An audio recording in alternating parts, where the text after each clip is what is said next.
કેમ છે મિત્રો, આપણે આજ ધ્રુવભાઈને પૂછવાનું છે કે ધ્રુવભાઈ આજ તમે સ્કૂલ ગયા હતા ને? હા. આજ તમને શું લખાયું વસાયું? આ સ્વાધ્યાય પોથી કરાવ્યું. સ્વાધ્યાય પોથી કરાવ્યું. તને કેટલું આવડ્યું? મને સમજી આવડતું હતું, બીજા કોઈ નહોતું આવડતું. એમ? તો તને વાંચતા લખતા તો બધું આવડે છે ને? હા. તારા સ્કૂલનું નામ શું છે? મૂળરાજ ધરમસિંહ પાવેજિયા મેણસી. તારે નિશાળનો ટાઈમ શું છે જવાનો? 12 વાગે જવાનું, 5 વાગે આવવાનું. 5 વાગે તારે આવી જવાનું એમને? હા. તારે સરકારી નિશાળ છે કે પ્રાઇવેટ? પ્રાઇવેટ. પ્રાઇવેટ નિશાળ છે ને? જો મારા ધ્રુવભાઈને પ્રાઇવેટ નિશાળમાં મૂક્યા છે અને સ્કૂલ જાય છે 10 અને 12 વાગ્યાનો ટાઈમ છે. ધ્રુવભાઈ, પછી તમારે અત્યારે લેસન વેસન કરવાનું છે કે નહીં? હા, કરવાનું છે.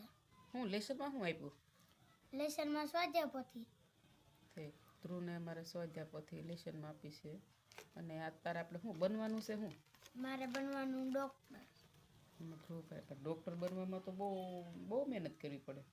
હા, ડૉક્ટર બનવાનું. એમાં ધ્રુવભાઈ ડૉક્ટર બનવાના સપના જોવે છે એમને. હજી એટલી ઉંમર શું છે તારી? ઉંમર 10. 10 છે. અમારા ધ્રુવભાઈની ઉંમર હજી 10 છે.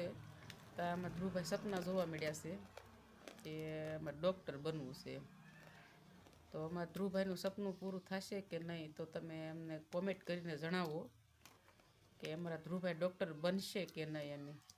તો અમને તમે કોમેન્ટ કરો, તમારો આશીર્વાદ અમને મળે એમ કે અમારા ધ્રુવભાઈ ડૉક્ટર બનશે કે નહીં.